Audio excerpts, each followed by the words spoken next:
Vous avez regardé la presse, on apprend plein de choses, paraît-il, sur Sergio Conceição, dans Ouest France. Grand entretien. Oui, c'est un entretien qui a été réalisé par nos confrères de Ouest France 2 jours avant le match contre Nice. Alors, dans ce grand article de Ouest France, l'entraîneur, qui a une forte cote de popularité, revient notamment sur son enfance portugaise. Alors, il y a plusieurs thématiques dans cette page.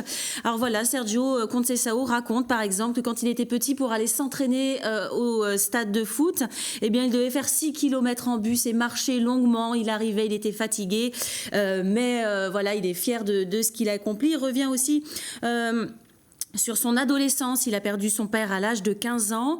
Et puis d'autres angles dans cette page. Il revient aussi sur l'avenir du club, du FC Nantes, ce qu'il compte faire.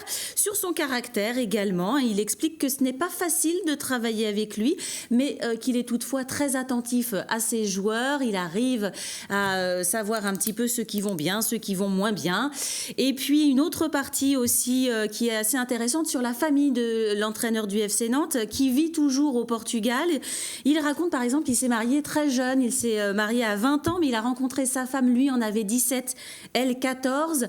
Il a 5 enfants, 5 garçons, dont un qui fait du foot au Benfica.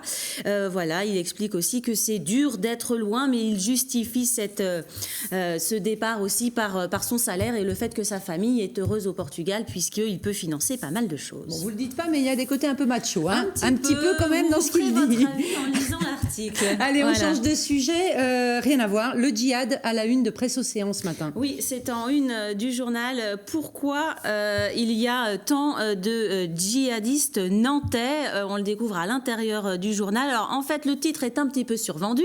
C'est du Presse Océan, puisque, dans l'interview de l'ex-juge antiterroriste Marc Trévidic, il explique que par rapport à d'autres régions de France, non, il n'y en a pas tant en Pays de la Loire. En tout cas, le portrait de 5 djihadistes de notre région qui étaient partis combattre en Syrie, ou en tout cas qui en avaient l'intention. Il y a notamment une femme dans ces 5 personnes, donc c'est à lire dans Presse Océan. Et puis je termine avec du sport. C'est dans le journal 20 minutes. À l'approche du match le plus excitant de l'histoire du H, selon David Filippo de 20 minutes, c'est ce samedi face au PSG. On a un quiz sur le site internet de 20 minutes pour savoir si on est incollable sur les 9 dernières années du H. Voilà de quoi s'amuser. Merci beaucoup, Anne.